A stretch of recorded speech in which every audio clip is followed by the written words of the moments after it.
Nicolas Fauquet, je suis pharmacien. Je suis le directeur technique et scientifique de Pharmasystème Qualité, qui est une association loi 1901 qui accompagne les pharmacies à la certification ISO 9001 QMS Pharma. Dans ce cadre-là, je suis aussi avec Martine Cossodoat, le porteur du projet OSIS, qui vise à lutter contre les désertifications médicales en plaçant le pharmacien d'officine comme une porte d'entrée du premier recours en pharmacie. Le dispositif OSIS est basé sur une formation des pharmaciens et sur un appui par des arbres de triage qui permettent pour des pathologies de petits mots de protocoliser la prise en charge de façon à ce que les pharmaciens orientent les patients soit vers un médecin, soit vers les urgences, soit puissent prendre en charge le patient directement à la pharmacie, et ce, avec des protocoles qui ont été construits avec des médecins pour s'assurer qu'en fait l'orientation vers le médecin se fasse à bon escient. C'est une expérimentation qui vise à lutter contre la désertification médicale, donc ce sont des triages qui sont réalisés dans des zones où justement le temps médical est extrêmement précieux, et c'est la raison pour laquelle cette expérimentation est faite conjointement avec l'URPS médecins et pharmaciens de Bretagne. Alors l'URPS, c'est l'Union des régionales des professionnels de santé, donc c'est une structure au niveau local, régional, qui assure au niveau d'une profession le déploiement de ses missions. L'expérimentation OSIS est née en Bretagne pour des raisons historiques. Pharmasystème Qualité est particulièrement implanté en Bretagne. Il s'avère qu'il y a 30% des pharmacies bretonnes qui sont certifiées ISO 9001 QMS Pharma. Et l'ARS Bretagne a lancé un appel à projet pour lutter contre la désertification médicale, donc un appel à projet basé sur la structure juridique de l'article 51. PHSQ a répondu à cet appel à projet.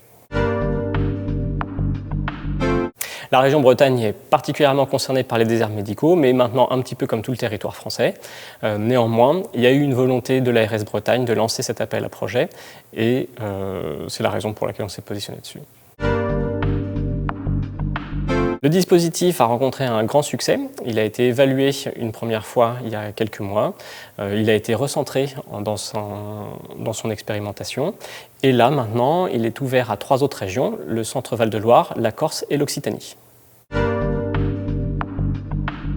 Cette expérimentation a maintenant 4 ans. Le bilan qui a été fait en cours d'année a montré des résultats particulièrement intéressants, notamment sur la diminution des recours inappropriés aux urgences.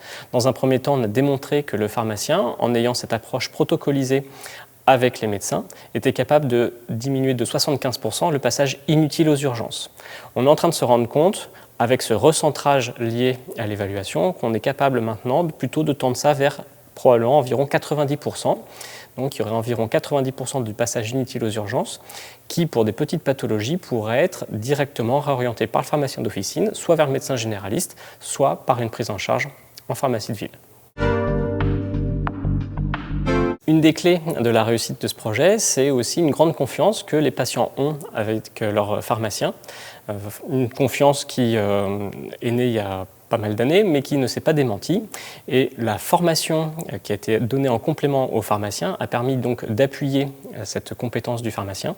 Il y a aussi une forte, j'insiste, coopération avec les médecins généralistes qui permet de coordonner un petit peu ce parcours du patient dans ces zones où l'attention médicale est importante. Il y a aussi un élément qui fait que les patients apprécient particulièrement ce dispositif, c'est qu'il y a un rappel systématique des patients par le pharmacien. Et ça, c'est particulièrement apprécié de patients qui, jusqu'à présent, sont dans des zones où, justement, ils ont du mal à trouver un appui médical.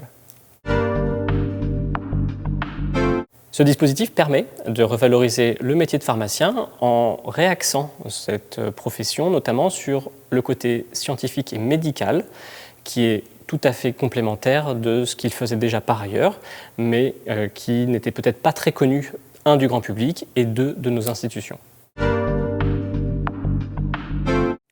Le projet s'articule extrêmement bien avec les médecins sur le terrain, c'est-à-dire qu'à partir du moment où les échanges entre médecins et pharmaciens sont vraiment centrés sur l'intérêt du patient, il se passe extrêmement bien. Et donc il y a une très forte implication de l'URPS médecins généraux de Bretagne sur cette expérimentation, qui participe et qui pilote avec Pharmasystème Qualité l'expérimentation. Il y a, comme toujours, des tensions qui peuvent apparaître de façon parfois dogmatique ou un petit peu syndicale, mais sur le terrain, au bénéfice du patient, ça s'estompe et c'est vraiment centré sur l'intérêt du patient. In fine, l'expérimentation s'avère être gagnant-gagnant pour les médecins comme pour les pharmaciens. Les médecins ont pu voir qu'en fait, ça n'allait pas non plus vider leur salle d'attente en termes de patients, qu'ils n'allaient pas se retrouver qu'avec des patients ayant des consultations très complexes. Au contraire, ils se retrouvent toujours avec des consultations pour des actes de petites pathologies qui leur prennent peu de temps. Néanmoins, ça leur permet quand même de libérer du temps pour plus facilement prendre des patients qui étaient en souffrance jusqu'à présent. Donc, c'est gagnant pour le médecin, ce qui fait que d'ailleurs certains médecins même maintenant adressent directement des patients à des pharmacies OSIS, ça c'est une nouveauté. Preuve que sur le terrain, cette coopération a du sens. Et pour les pharmaciens, c'est évidemment aussi gagnant pour eux, puisqu'ils peuvent faire la démonstration qu'avec une formation complémentaire, des outils adaptés, ils sont capables d'avoir une logique de prise en charge à forte valeur ajoutée pour le patient, qui sont capables de repérer des situations à risque immédiate, d'adresser avec des médecins, avec des urgences, ou de prendre en charge directement à l'officine. Ça permet, je pense, aux pharmaciens d'officine et aux étudiants surtout de se rendre compte un petit peu des évolutions que se prépare le métier, de comprendre aussi que c'est important de sortir de son métier pur de pharmacien, d'aller discuter avec les médecins, de les rencontrer et les autres professionnels de santé.